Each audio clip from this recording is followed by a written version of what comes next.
राज Somlal PG college के YouTube channel पर आपका फिर से स्वागत है। लास्ट वीडियो में अपन ने अकाउंटिंग स्टैंडर्ड लेखा मानक पढ़े थे। उनकी साउंडिंग में जैसे क्लियरिटी नहीं आ रही थी, एक बार फिर से उनका रिवीजन कर लेते हैं। जैसे as first disclosure of accounting policy यानी लेखा के नीतियों का प्रकटीकरण, as 2 accounting of inventory, as 3 accounting of cash flow statement, AS4 event after preparing the balance sheet, AS5 net profit certain time period, AS6 accounting of depreciation, AS7 accounting of construction account ठेका लागत, AS8 accounting of research and development. वो at present इस as को बंद कर दिया गया है, इसे AS26 accounting of intangible asset,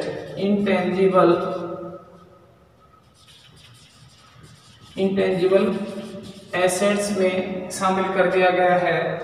AS9 accounting of revenue income, AS10 accounting of fixed assets, AS11 action rate of investment, foreign investment, AS12 accounting of government grant, सरकारी अनुदान के लेखे, AS13 accounting of investment, AS14 accounting of amalgamation, AS15 accounting of employee benefit expenses, AS16 accounting of borrowing cost, AS17 Simon report, AS18 related party and accounting of related party, AS19 lease जिसे पट्टा कहते हैं, AS20 accounting of EPS earning per share, EPS earning per share। At present the institute ने ICAI जिसकी स्थापना 1 जुलाई 1949 में हुई थी, इसने 32 एएस जारी कर रखे हैं। करंट में 29 एएस ही चालू हैं। अपने सिलेबस में बीकॉम फर्स्ट ईयर के सिलेबस में 4 एएस डिटेल्स हैं, जो AS1 AS9 accounting of revenue income और AS14 अकाउंटिंग ऑफ अमालगमेशन और AS20 अकाउंटिंग ऑफ EPS। इसके बाद में अपन ने आज पढ़ेंगे अपन अकाउंटिंग ऑफ शेयर या इश्यू ऑफ शेयर। उससे पहले मैं आपको याद दिलाता हूं कि आपने 11वीं क्लास में पढ़ा होगा अकाउंटिंग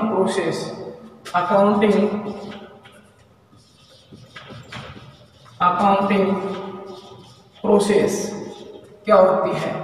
एक अकाउंटिंग की प्रोसेस होती है, उसी के थ्रू अकाउंटिंग की जाती है। सबसे पहले जर्नल बनाते हैं, जर्नल के बाद में लेजर के बाद में ट्रायल बैलेंस और ट्रायल बैलेंस के बाद में फाइनेंशियल स्टेटमेंट। इन फाइनेंशियल स्टेटमेंटों में क्या क्या शामिल होता है। सबसे पहले ट्रेडिंग अकाउंट, उसके बाद में profit and loss statement. Company act 2013 के बाद में प्रॉफिट एंड लॉस अकाउंट को प्रॉफिट एंड लॉस स्टेटमेंट कहते हैं। उसके बाद में बैलेंस शीट जिसे चिट्ठा कहते हैं। उसके बाद में कैश फ्लो स्टेटमेंट और उसके बाद में रेशियो एनालिसिस और लास्ट में ऑडिट रिपोर्ट या एनालिसिस रिपोर्ट। फाइनेंस स्टेटमेंट की परिभाषा कंपनी अधिनियम 2013 की धारा 2 की 40 में दे रखी है। किस किस को फाइनेंशियल स्टेटमेंट में शामिल करते हैं? जर्नल में जो कार्य होता है उसे रिकॉर्डिंग कहते हैं, रिकॉर्ड करना। लेजर में जो कार्य होता है उसे क्लासिफिकेशन कहते हैं, वर्गीकरण। ट्रायल बैलेंस में जो कार्य होता है उसे समराइज कहते हैं, संक्षिप्तकरण। और फाइनेंशियल स्टेटमेंट में जो भी कार्य होता है उसको एनालिसिस कहते हैं।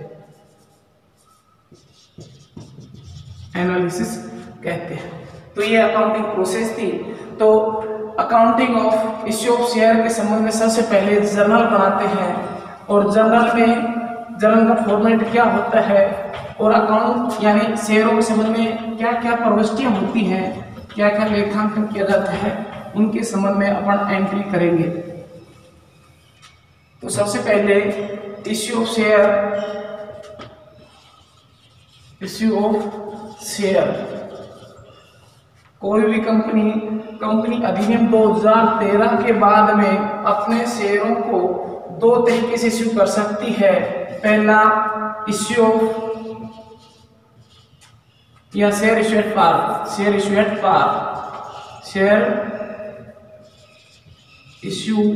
पार, सममूल्य पर निर्गमन। और दूसरा था शेयर इश्यू एट प्रीमियम। और तीसरा कंपनी अधिनियम 1956 में होता था, एट प्रेजेंट नहीं होता, शेयर इश्यू एट डिस्काउंट। क्योंकि कंपनी अधिनियम 2013 की सेक्शन 53 ये मना करती है कि कोई भी कंपनी 2013 के बाद में शेयरों को डिस्काउंट इश्यू नहीं कर सकती। ठीक है, इसके संबंध में लेखांकन प्रविष्टि क्या क्या होती हैं वो इस प्रकार से। सबसे पहले जर्नल बनाएंगे, जर्नल का फॉर्मेट क्या होना चाहिए, जर्नल के बाद में उसमें एंट्री करेंगे। तो मैं जर्नल बना रहा हूँ, उसमें क्या क्या प्रविष्टियां होती हैं वो देख रहा हूँ। जर्नल का फॉर्मेट क्या होता है, सबसे पहले डेट,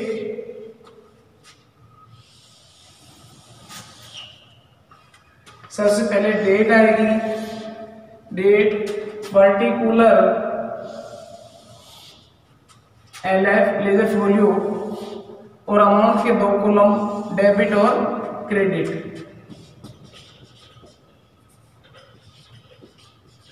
जर्नल सबसे पहले date particular LF ledger folio, amount debit और अमाउंट क्रेडिट। एक अपन लेखा प्रविष्टि पढ़ते हैं। सबसे पहले डेट ऑफ एप्लीकेशन। क्योंकि मैंने पिछले वीडियो में प्रोसेस बताई थी कि शेयरों को इश्यू करने के इस प्रोसेस ऑफ शेयर इश्यू, उसके संबंध में सबसे पहले प्रोस्पेक्टस इश्यू करते हैं, उसके बाद में एप्लीकेशन रिसीव करते हैं, और उसके बाद में अलॉटमेंट करते हैं, और लास्ट में मांग राशि कोर्स प्राप्त करते हैं। तो प्रोसेस एप्लीकेशन के संबंध में क्या क्या लेखन प्रविष्टि होती है। सबसे पहले आवेदन आते हैं, तो अपना एंट्री करते हैं बैंक अकाउंट डेबिट, किस राशि से, एप्लीकेशन आवेदन राशि से। Bank account debit to equity share application.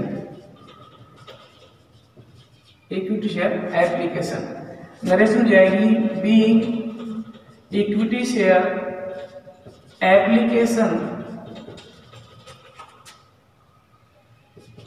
Application money receive, प्राप्त राशि से। दूसरी एंट्री हो जाएगी date of allotment. School level में बताया जाता है कि ट्रांसफर के संबंध में लेखा प्रविष्टि। तो एंट्री हो जाएगी इक्विटी शेयर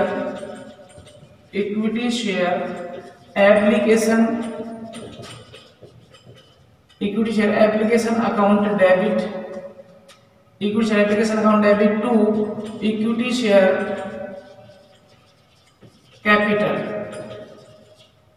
कैपिटल नेक्स्ट हो जाएगी बी, ये किस राशि से, आवेदन पर प्राप्त राशि से। बी एप्लीकेशन मनी,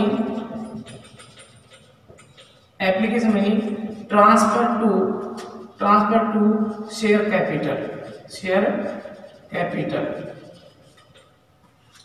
उसके बाद में date of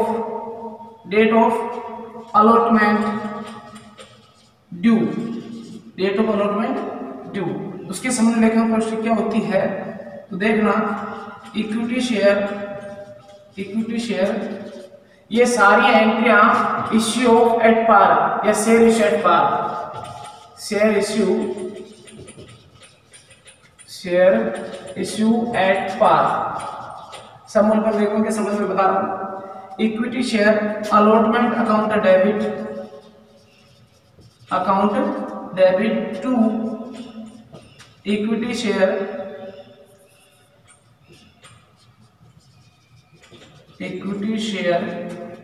capital. Be allotment money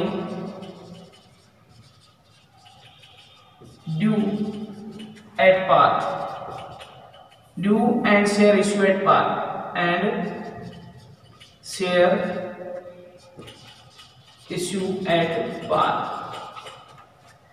उसके बाद में अपन राशि प्राप्त करेंगे अलॉटमेंट की, अलॉटमेंट की राशि प्राप्त करने के संबंध में क्या एंट्री होगी वो एंट्री देखना।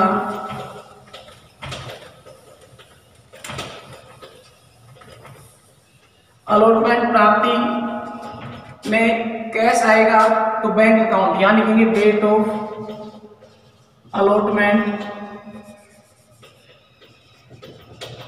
Allotment money receive. सबसे पहले बैंक अकाउंट डेबिट किस राशि से, आप अलॉटमेंट पर यानी आवंटन प्राप्त राशि से, to equity share allotment. Narration जाएगी being allotment money receive, being allotment money receive आवेदन प्राप्त राशि, अलॉटमेंट पर प्राप्त राशि। उसके बाद में नेक्स्ट एंट्री हो जाएगी फर्स्ट कॉल ड्यू होने पर, तो अपन लिखेंगे date of first call due, तो एंट्री क्या हो जाएगी, equity share first call account debit to equity share capital. किस राशि से, फर्स्ट कॉल पर ड्यू राशि से, मांगी गई राशि से। नरेशन जाएगी being equity share first call money due, और प्राप्ति के संबंध में जब फर्स्ट कॉल प्राप्त होगा उसके संबंध में यानी date of first call receive entry हो जाएगी bank account debit to equity share first call account. प्राप्त राशि अच्छा, नरेशन क्या हो जाएगी, बी फर्स्ट कॉल मनी